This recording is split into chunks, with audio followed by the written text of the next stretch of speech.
I'm not here to spew stuff at you and hopefully some of it stick and you guys get it. Yeah. My only expectation from all of you is that you participate 100% in your own learning.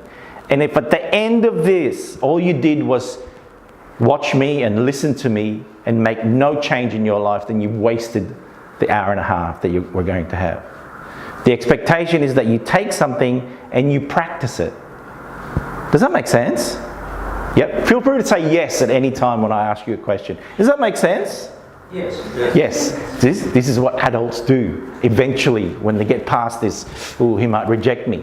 Yeah? One of the biggest fears of all human beings as the older we get is rejection. So we say nothing so that we don't have to get rejected. But I'm going to break that barrier down for you. Part of positive psychology is to step out of this negative and into this positive.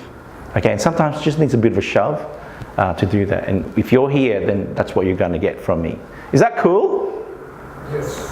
Thank you, Nate. Yes. Okay, so that's what, and what does that mean as well? It means that at any time, if you disagree with my ideas, then I would love to hear that.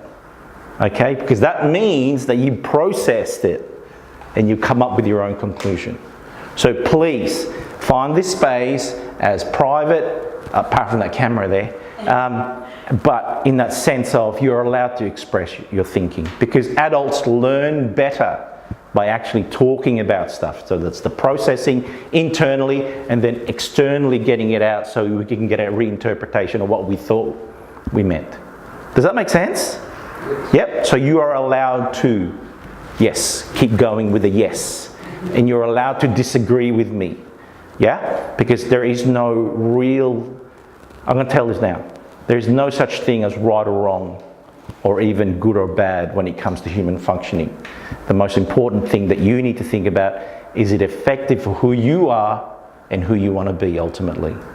That's the basis of all your decisions. So if you disagree with my stuff and it makes you a better person, rock on. Yeah?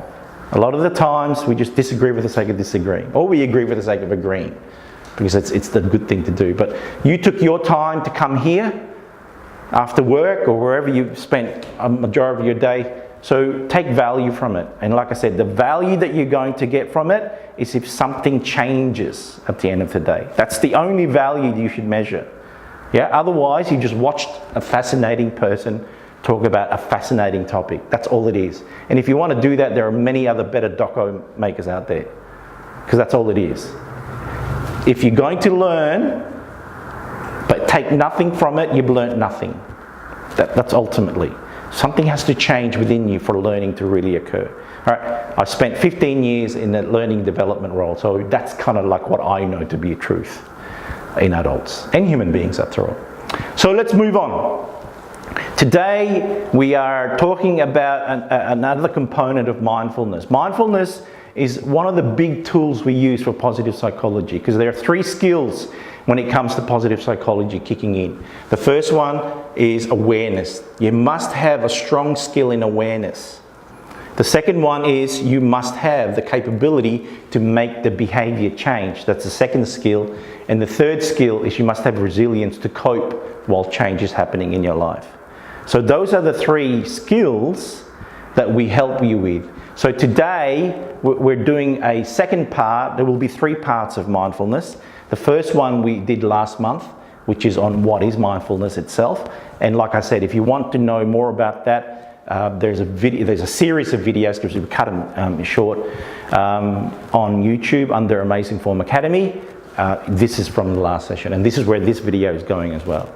All right, so you can keep watching this if necessary.